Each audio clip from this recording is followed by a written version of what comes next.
Tudyk. They are... Hal has also had a cameo in a Marvel movie. That's right. Wait a minute, do I have competition? No, but you just... Wow. Maybe you do. Basically, Bruce Campbell and I have, both our personal claims to fame as human beings is that we got to give Spider-Man guff. You know what I mean? That both of us gave him a little business and then left. And that was such a dream come true. Like, he and I both nerd out about that almost in equal measure, about the fact that we got to be a little miffy with Spider-Man. I would think so. You were very honored, and that should keep you going for years. They tell me when they ask for money. Alan Tudyk had somewhat of a cameo in a Star Wars film. Yes! Very long cameo, although we never actually seen him. Yes, yeah, I was K2SO.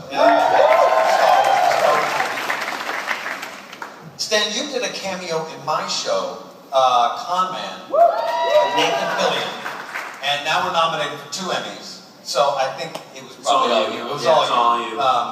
You elevated the whole thing truly to a different level. So thank you very much. Thank you. I kind of resent the fact that other people are starting to do cameos now. I had the field all to myself. Suddenly there's competition. And I was waiting for the Academy, of course. I thought this year certainly. And now an award for the best cameo of the year. It could only go to me, because I'm the only guy doing them. But now I find there are other people. And this is a whole shock to me, and I'm sorry I came tonight. I was feeling good before I walked in here. Do you have anything, as we're kind of keeping this moving, because we want to wrap this up so we can let Stan go home and let these nice folks go home. Anything that you want to say to Stan? Any last words? Absolutely. I think specifically, Stan, I want to thank you on behalf of every nerdy kid who punched a bully at one point, or went on to do something heroic in their life, or stood up, or became a fireman because you wrote something that as a 9-year-old you would read it and go, someday I'm going to actually help somebody. I think the ripple effect of the heroicism and the honesty of the characters you've helped create matter more than anybody could ever measure for that very reason. It really is unquantifiable. Very nice. Thank you. CPR on someone and they're alive, and that's because I read Spider-Man when I was a kid and said, I'm dead serious, if there's trouble, I don't want to be the guy who can't do anything. And I'm all sincerity. I love you for that.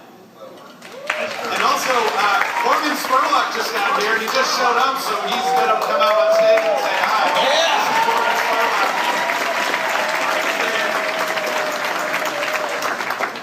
Hey, Morgan Spurlock, nice to see you. I like to say people's first and last names. It's fun.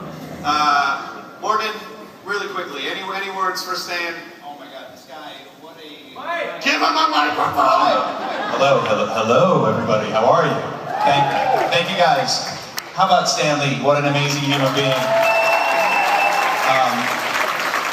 I've gushed over this amazing man so many times. When I was about 7, 8 years old, how many people watched Electric Company? Oh yeah.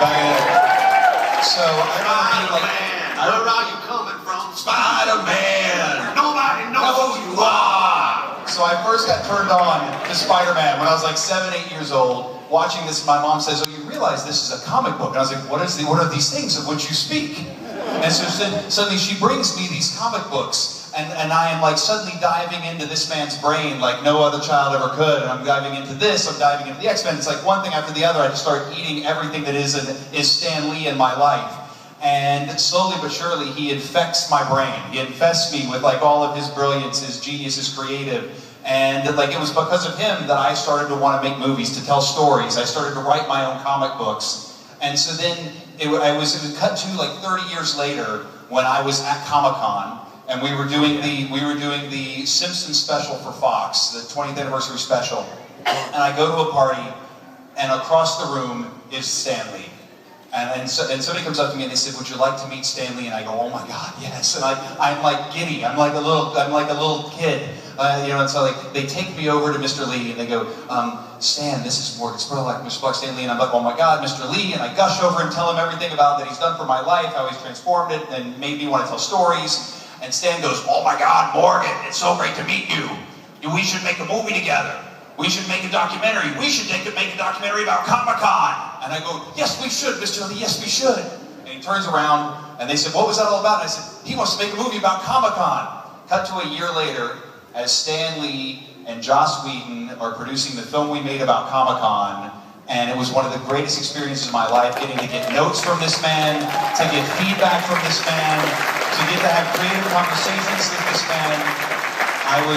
I am honored to get to be here, and I'm even more honored that I got to work with you. You were a great guy to work for.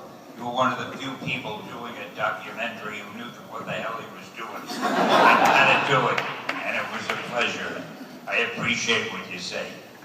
And my favorite part, here's how I knew I made something good. When we premiered the movie at the Toronto Film Festival, Stan came up for the premiere, and after the film was done, he says, I know it was good because I stayed awake for the whole thing.